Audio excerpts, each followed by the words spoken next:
Hello friends, welcome to the next session of our PYQ discussion. We are covering polity PYQs.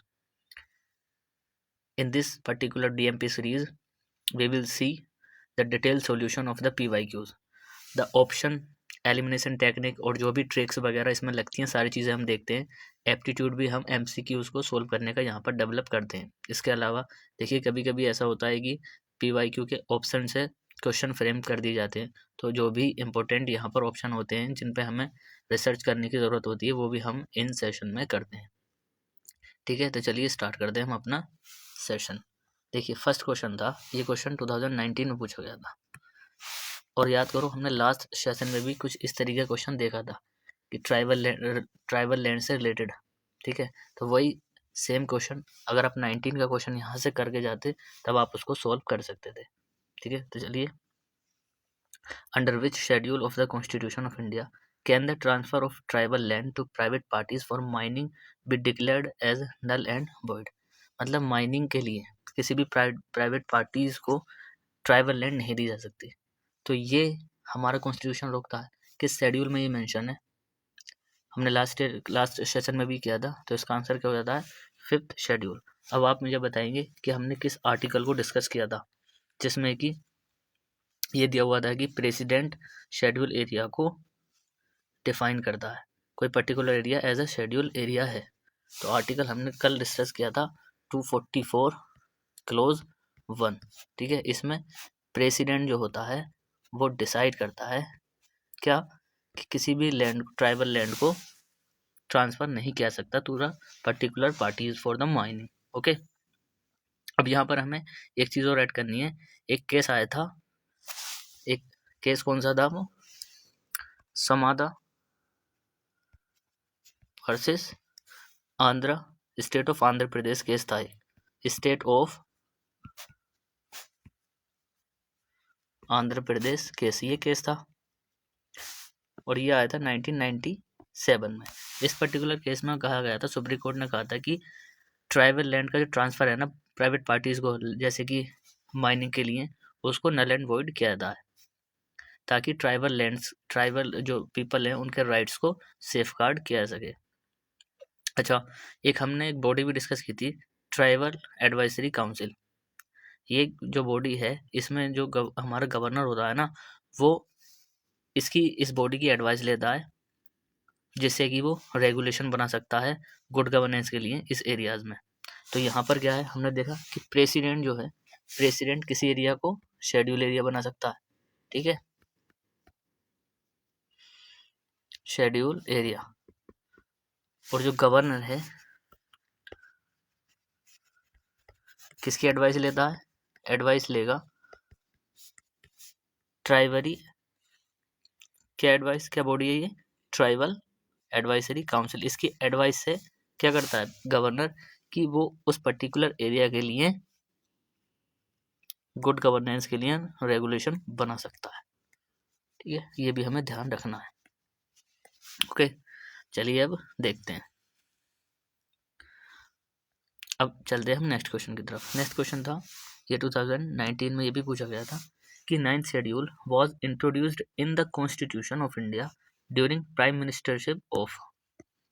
तो 9th schedule कब add किया गया था हमारे constitution में? किस प्रधानमंत्री के रूलिंग में?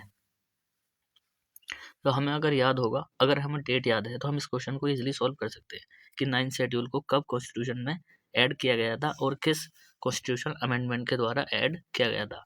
तो देखिए जब 9th शेड्यूल की हम बात करते हैं तो 9th शेड्यूल कब ऐड किया गया था? फर्स्ट अमेंडमेंट के बाद. इस फर्स्ट अमेंडमेंट से ये ऐड किया गया था. और फर्स्ट अमेंडमेंट कब हुआ था? 1951 में. अब उस टाइम पर as we know that first prime minister थे हमारे जवाहरलाल नेहरू. तो इस क्वेश्चन का राइट आंसर क्या हो जाएगा? जवाहरलाल नेहरू. ओके, अच्छा जवाहरलाल नेहरू जो थे ये कब से कब तक बने थे, अब थोड़ा सा हमें ये भी पता होना चाहिए. तो ये 1947 से लेकर के 1964 तक ये हमारे प्राइम मिनिस्टर रहे थे. अच्छा, 9th शेड्यूल में क्या आता है? 9th शेड्यूल में क्या था कि इस शेड्यूल में ये डिस्कस किया गया था, ऐसे प्रोविज़न थे ऐसे रूल्स एंड रेगुलेशन थे जिससे कि जो स्टेट लेजिस्लेचर था वो लैंड रिफॉर्म से रिलेटेड अपने रूल्स एंड रेगुलेशन बना सकता था। और अबोलिशन ऑफ जमींदारी सिस्टम इसमें लाया गया था, मतलब जमींदारी सिस्टम को अबोलिश कर दिया गया था। तो इसमें क्या था, ये मतलब किससे रिलेटेड था, दो चीज़ें हमें ध्यान रखनी है, एक तो लैंड रिफॉर्म से रिलेटेड था प्लस एबोलिशन ऑफ जमींदारी। ठीक है, चलते हैं हम नेक्स्ट क्वेश्चन की तरफ। Right to vote and to be elected in India is a. Right to vote और to be elected in India is क्या है, क्या फंडामेंटल राइट है, या नेचुरल राइट है, या कॉन्स्टिट्यूशनल राइट है, या फिर लीगल राइट है। ये 2017 में क्वेश्चन पूछा गया था। तो राइट टू वोट क्या है, फंडामेंटल राइट। ये फंडामेंटल राइट तो हम काफ़ी बार पढ़ते हैं, लेकिन इसमें तो कुछ ऐसा मेंशन नहीं है फंडामेंटल राइट में, तो ये ऑप्शन तो इजीली एलिमिनेट हो जाएगा। Second question, natural right. Natural right क्या होता है, जो हमें बर्थ से मिल जाते हैं, लाइक हमारा बर्थ हुआ, हमें जो राइट्स मिलते हैं वो नेचुरल राइट होते हैं। लेकिन ऐसा भी नहीं है, राइट टू वोट की हमें एज पता है 18 इंडिया में तो है, ठीक है, जब तक आप 18 ईयर्स के नहीं होंगे आपको वोट नहीं देने का अधिकार नहीं है, तो ये भी ऑप्शन नहीं हो सकता। अब अच्छा, legal right and constitutional right, इन दो ऑप्शन में आप कंफ्यूज हो सकते हैं। देखिए, इस क्वेश्चन का अगर हमें पता होना चाहिए, तो इस क्वेश्चन का राइट आंसर क्या है, कॉन्स्टिट्यूशन राइट, बिकॉज आर्टिकल, यहाँ पर राइट टू वोट किस आर्टिकल में मेंशन है आप बताइए मुझे जरा। आर्टिकल 326। इस आर्टिकल में ये बोला गया है कि अगर कोई सिटीजन, एवरी सिटीजन जिसकी एज 18 ईयर्स से एबव है, तो उसको राइट देने का अधिकार है। ओके, इसके अलावा राइट टू, जो राइट टू हमारा वोट है, ये हमारे कॉन्स्टिट्यूशन में भी मेंशन है और रिप्रेजेंटेशन ऑफ पीपल एक्ट में भी मेंशन है। ठीक है, तो आरपीए में भी, तो हमारा अगर हम पूछे कि ये सिर्फ कॉन्स्टिट्यूशन में मेंशन है, ये दोनों में मेंशन है, कॉन्स्टिट्यूशन राइट भी है plus RP representation of people act 1951 में भी ये राइट हमारा मेंशन है। ओके, चलते हैं नेक्स्ट क्वेश्चन की तरफ। तो हमें एक आर्टिकल यहाँ पर ध्यान रखना है, उस आर्टिकल, कौन सा आर्टिकल है, 326। Next question, out of the following statements choose one that brings out principle underlying the cabinet form of government. ये क्वेश्चन भी 2017 में पूछा गया था और ये क्वेश्चन इजी था, हम इसको इजी क्वेश्चन कह सकते हैं क्योंकि हम लक्ष्मीकांत में ये बार बार पढ़ते हैं। इसमें बोला गया है कि कौन सा ऐसा प्रिंसिपल यहाँ पर है जो कैबिनेट फॉर्म को डिफाइन करता है। ठीक है, कैबिनेट फॉर्म ऑफ गवर्नमेंट को। तो फर्स्ट ऑप्शन यहाँ पर देखते हैं, आप ट्राई कीजिए इसको सोल्व करने का।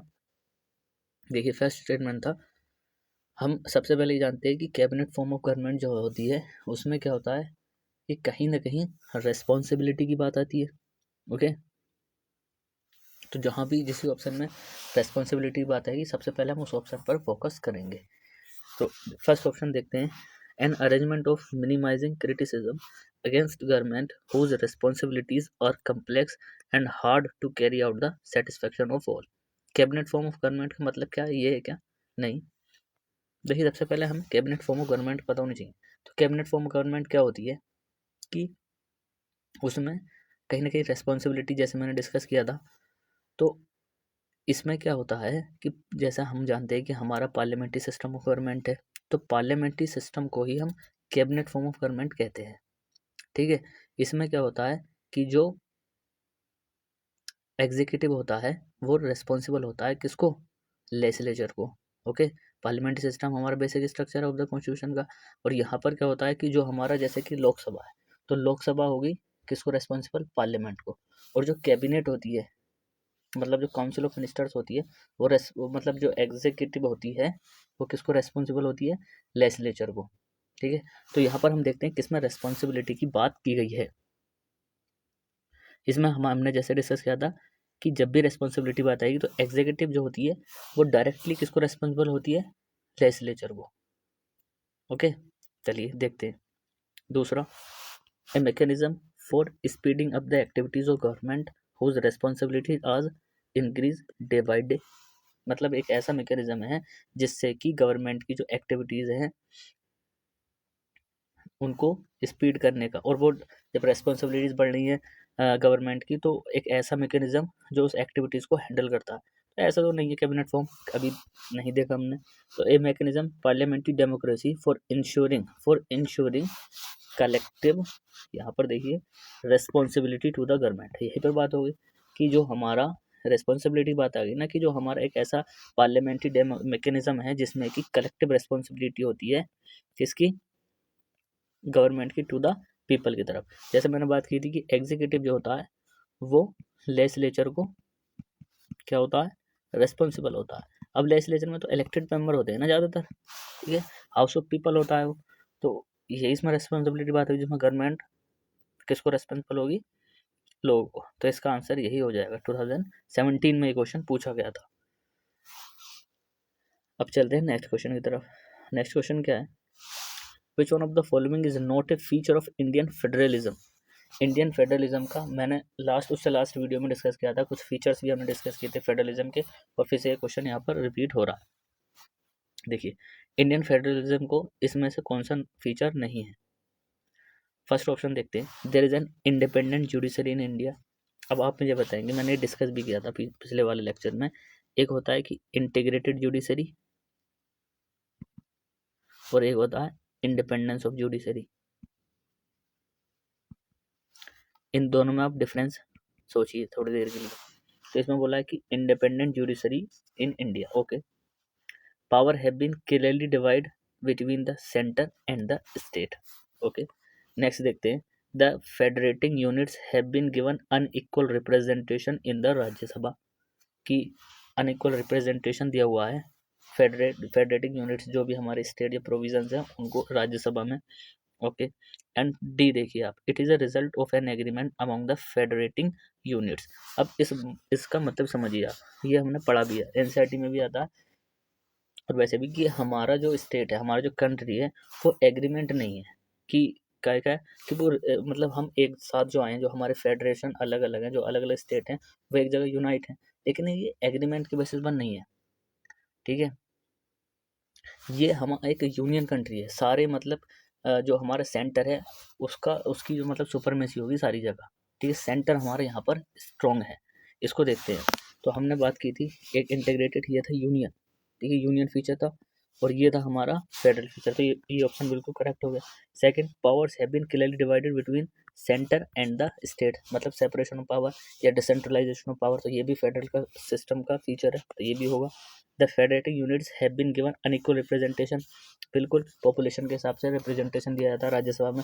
अमेरिका की तरह नहीं है हमारा, उसमें क्या है कि हर स्टेट को 2 सीट्स दी जाती हैं राज्यसभा के केस में, लेकिन हमारे में ऐसा नहीं है, ठीक है। तो इसका ऑप्शन का आंसर क्या हो जाएगा हमारा, नहीं पूछा, नोट पूछा, ये ध्यान देना, तो ऑप्शन डी इसमें नहीं होगा, ओके।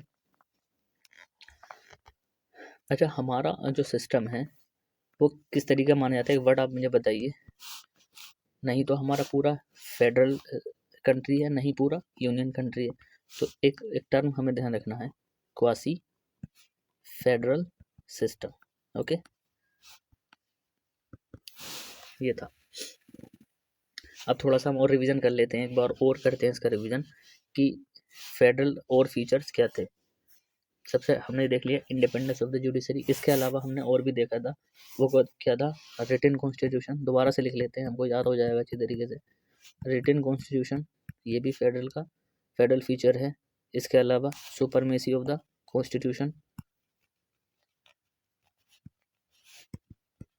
इसके अलावा क्या था, rigidity of the constitution,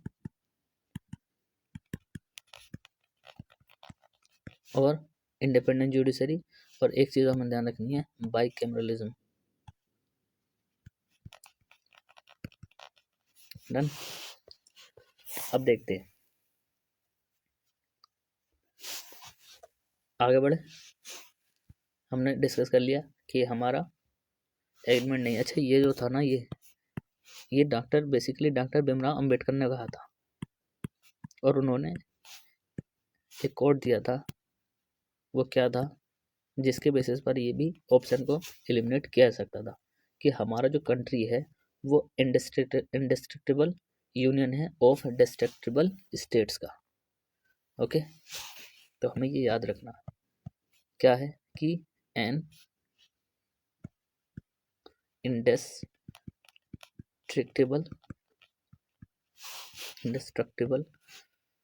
union of destructible states. Okay, चलते हैं नेक्स्ट क्वेश्चन की तरफ। The main advantage of parliamentary form of government is. Main advantage क्या, फिर पार्लियामेंट्री फॉर्म ऑफ गवर्नमेंट आ गया। Parliamentary form of government, cabinet form of government, इनका ये सिर्फ एक ही हमें वर्ड एक ढूंढना है, रेस्पॉन्सिबल। जहाँ भी रेस्पॉन्सिबिलिटी बात होगी वही ऑप्शन हमारा करेक्ट होगा। तो ये क्वेश्चन भी 2017 में पूछा गया था। देखते हैं इसमें क्या रहता है।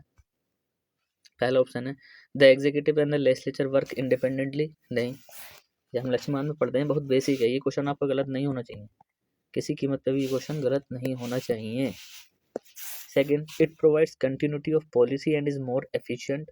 रेस्पॉन्सिबिलिटी बात जहाँ पर होगी वही हमारा आंसर होगा। The executive remains responsible to the legislature. Responsible ये वर्ड हमें देखना जब भी पार्लियामेंट्री फॉर्म ऑफ गवर्नमेंट पूछे, कैबिनेट फॉर्म ऑफ गवर्नमेंट पूछे। ये सिमिलर क्वेश्चन है अभी जो हमने डिस्कस किया था, कलेक्टिव रेस्पॉन्सिबिलिटी की बात की थी ना हमने, collective responsibility of the executive to the legislature. Okay, and the head of the government can not be change without election. नहीं, ये तो हमारा डेमोक्रेसी का पार्ट हो जाएगा।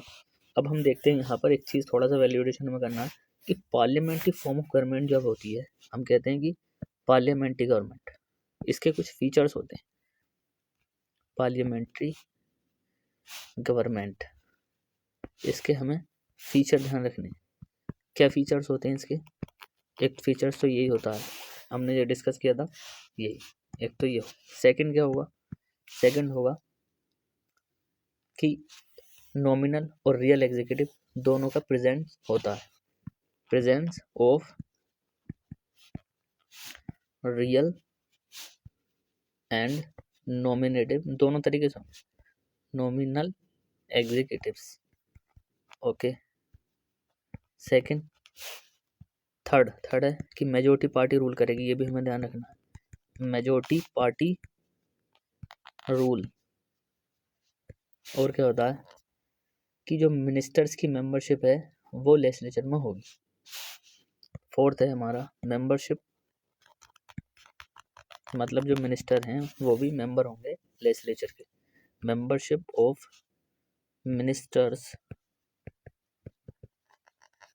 In the legislature. फिफ्थ क्या था कि जो लीडर होगा प्राइम मिनिस्टर, एक हमारा लीडर होगा प्राइम मिनिस्टर और द चीफ मिनिस्टर, ये दोनों लीडरशिप होगी। किसकी लीडरशिप होगी? लीडरशिप ऑफ पीएम और सीएम, कुछ भी हो सकता है। एक फीचर और ध्यान रखना है हमें, डिसोल्यूशन ऑफ लोअर हाउस या फिर Lok Sabha. Dissolution of lower house, ये हमें कुछ फीचर्स हैं जो हमें हर हाल में ध्यान रखने हैं। ठीक है, मेजोरिटी पार्टी रूल करती है, मेंबरशिप होती है मिनिस्टर मतलब वो मेंबर होते हैं लेजिस्लेचर के, लीडरशिप होती है पीएम की, और dissolution of the lower house, ये पार्लियामेंट्री गवर्नमेंट के फीचर हैं। ठीक है, ये तो एक फर्स्ट फीचर ये है और बाकी फीचर ये हमें ध्यान रखना। नेक्स्ट क्वेश्चन बन सकता है। अब नेक्स्ट क्वेश्चन की तरफ चलते हैं। The provision in the fifth schedule, फिर से आगे फिफ्थ शेड्यूल देख रहे हैं आप, रेपुटेशन कितना, fifth schedule and six schedule in the constitution are made in order to. हमने क्या देखा था अभी? फिफ्थ शेड्यूल ट्राइबल लैंड के बारे में था, तो कहीं ना कहीं ट्राइबल का जिक्र हुआ होगा और वही हमारा ऑप्शन होगा। ठीक है, देखते हैं option. Protect interest of the scheduled tribes. Okay, determine the boundary between the state, ये तो absolutely wrong. Determine the powers authority and responsibility of panchayat, नहीं, ये तो हमारा किस में आ जाएगा? 73rd और 74th अमेंडमेंट में आएगा, 73rd में आएगा। Protect interest of the all border states, ये भी नहीं, तो कहाँ ट्राइबल का जिक्र हुआ? Protect the interest of the scheduled tribes, absolutely first option is correct. Easy question था। देखिए हमने फिफ्थ शेड्यूल देखा था, फिर से हम रिवीजन करते हैं। फिफ्थ शेड्यूल क्या था? अब बताइए फिफ्थ शेड्यूल क्या था? फिफ्थ शेड्यूल क्या था? 5th शेड्यूल में ये बोला गया था कि इसमें एडमिनिस्ट्रेशन और कंट्रोल होगा शेड्यूल एरिया का, ठीक है, जिसमें कि सारे स्टेट होंगे, सिर्फ 4 स्टेट नहीं होंगे, असम, मेघालय, त्रिपुरा और मिजोरम। ओके, इसके अलावा कॉन्स्टिट्यूशन शेड्यूल एरियाज को डिफाइन करता है, कैसे, जैसे कि शेड्यूल बताता है कि कॉन्स्टिट्यूशन कहता है कि जैसे प्रेसिडेंशियल के नोटिफिकेशन से किसी एरिया को शेड्यूल एरिया डिफाइन किया जाएगा, ऐसा बताता है। और ये मेंशन किसमें, 5th शेड्यूल में मेंशन है।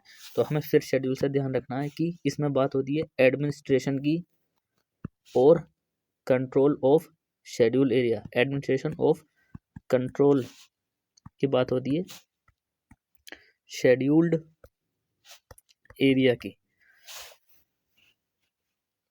और इसमें स्टेट आते हैं ऑल स्टेट्स, बस एक्सेप्ट AMTM। AMTM क्या है, असम, मेघालय, त्रिपुरा, मिजोरम। अब बात करते हैं 6th शेड्यूल की। 6th शेड्यूल क्या है भाई, 6th शेड्यूल क्या है, 6th शेड्यूल ये बताता है कि special provision for administration of the tribal areas. अब जो ये 4 स्टेट बचे हमारे AMTM, इनके एडमिनिस्ट्रेशन के लिए इसमें दिया हुआ है 6th शेड्यूल में, एडमिनिस्ट्रेशन के लिए जो प्रोविजन है वो 6th शेड्यूल में दिए हुए हैं। और इसमें क्या होता है कि क्या प्रोवाइड करता है कि इन एरियाज में ऑटोनोमस डिस्ट्रिक्ट बनाए जाएंगे, ऑटोनोमस डिस्ट्रिक्ट की बात करता है, और रीजनल काउंसिल की बात करता है कि 2 चीज़ें बनाई जाएंगी, रीजनल काउंसिल और ऑटोनोमस डिस्ट्रिक्ट, ताकि हम अच्छे तरीके से लोगों के राइट्स को और इंटरेस्ट को, जो भी ट्राइबल कम्युनिटीज़ हैं, उसको सेफगार्ड कर सके।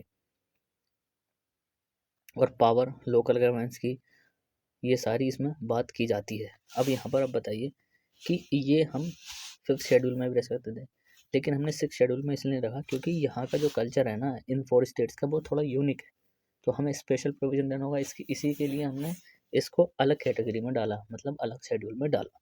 चलते हैं नेक्स्ट क्वेश्चन की तरफ। नेक्स्ट क्वेश्चन है, which one of the following schedule of the constitution of India contains the provision anti regarding defectional, anti regarding मतलब रिगार्डिंग एंटी डिफेक्शन, ये एंटी डिफेक्शन होगा यहाँ पर। चलिए देखते हैं, ये तो इजी क्वेश्चन है। किस शेड्यूल में मेंशन है, 10th शेड्यूल में। ओके, अच्छा बताइए 10th शेड्यूल को कब किस अमेंडमेंट के तहत ऐड किया गया था। तो हम जानते हैं कि 52 अमेंडमेंट एक्ट, ये तो पता ही होगा आपको, disqualification on the ground of defection. Okay, ये तो मतलब अच्छा, एक यहाँ पर क्वेश्चन पूछा जा सकता है कि एंटी डिफेक्शन से रिलेटेड जो फाइनल डिसीजन होता है कि किसी मेंबर को डिस्क्वालिफाइड किया जाएगा एंटी डिफेक्शन के ऊपर। अच्छा, एंटी डिफेक्शन क्या होता है कि जब एक मेंबर मतलब पार्टी चेंज करके दूसरी पार्टी में चला जाता है, इस तरीके से जो एंटी डिफेक्शन होता है उससे रिलेटेड डिस्क्वालिफिकेशन हो सकता है। इसकी पावर, जो फाइनल डिसीजन होगा वो किसके हाथ में होता है, प्रेसिडेंट के या फिर स्पीकर या चेयरमैन के। अब बताइए, ये क्वेश्चन पूछा जा सकता है, इसलिए हम यहाँ पर डिस्कस कर लेते हैं। तो देखिए फाइनल जो डिटर्मिनेशन होगा ना कि किसी मेंबर को डिस्क्वालिफाइड किया जाएगा या नहीं किया जाएगा ड्यू टू डिफेक्शन, वो किसके हाथ में होता है, वो होता है फाइनल डिसीजन की। अगर हम बात करते हैं तो फाइनल किसका होता है डिसीजन, चेयरमैन का या फिर स्पीकर का। ओके, ये हमें ध्यान रखना है, यहाँ पर प्रेसिडेंट से कंफ्यूज किया जा सकता है। अब चलते हैं नेक्स्ट क्वेश्चन की तरफ। In the context of India, which one of the following principles are implied institutionally in the parliamentary government? फिर parliamentary government के ऊपर क्वेश्चन यहाँ पर आ चुका है कि कौन से ऐसे प्रिंसिपल हैं जो इंस्टीट्यूशनली अप्लाइड हो जाते हैं इन द पार्लियामेंट्री गवर्नमेंट में। अभी हमने डिस्कस किए थे पार्लियामेंट्री गवर्नमेंट के फीचर्स, और उसी से ही ये क्वेश्चन किया जा सकता है। ठीक है, चलिए पढ़ते हैं इसका आंसर। पहला, members of the cabinet are member of the parliament. हमने भी ऊपर भी क्या डिस्कस किया था कि मेंबरशिप होती है ऑफ द मिनिस्टर्स की।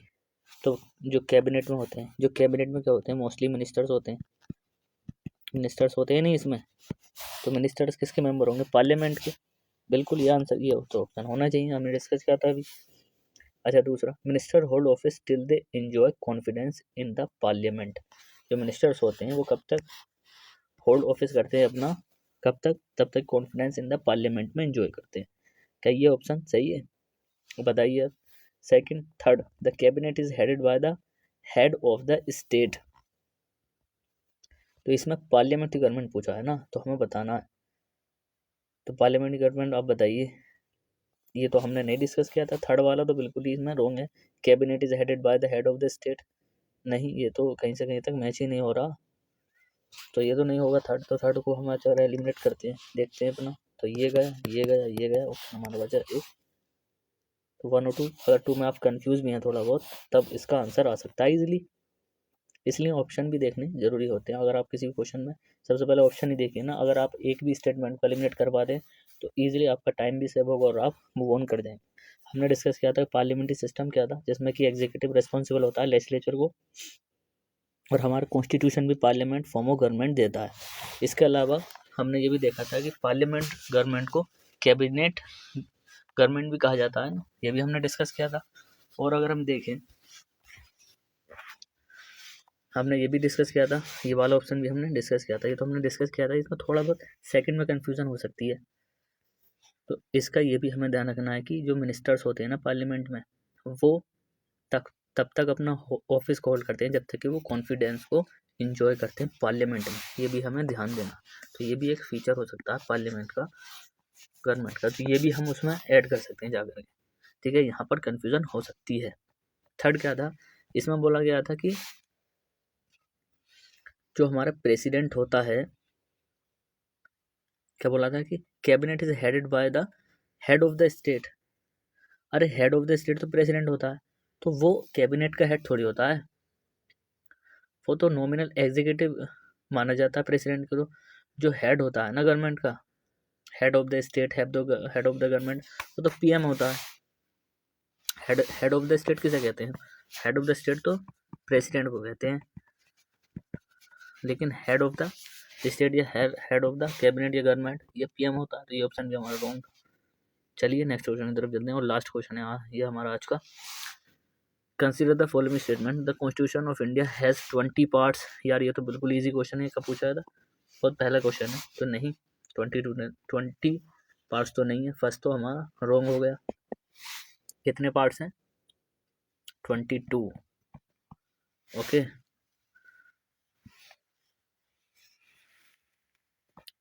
नेक्स्ट क्या है, वैसे 22 पार्ट्स हैं, लेकिन अमेंडमेंट और सबको मिला करके हम देखें तो कितने पार्ट्स हैं आज की तारीख में, 25। ये ध्यान रखना ना। Second, there are 390 articles in the constitution, in the constitution in of India in all. नहीं, ये भी ऑप्शन हमारा गलत है। कितने आर्टिकल हैं, ओरिजिनली आर्टिकल कितने थे हमारे पास, 395। ओके, बट अमेंडमेंट्स के द्वारा अब आर्टिकल कितने हैं हमारे, ये हमें ध्यान रखना, डाटा 4 और 8 इतने आर्टिकल हो चुके हैं।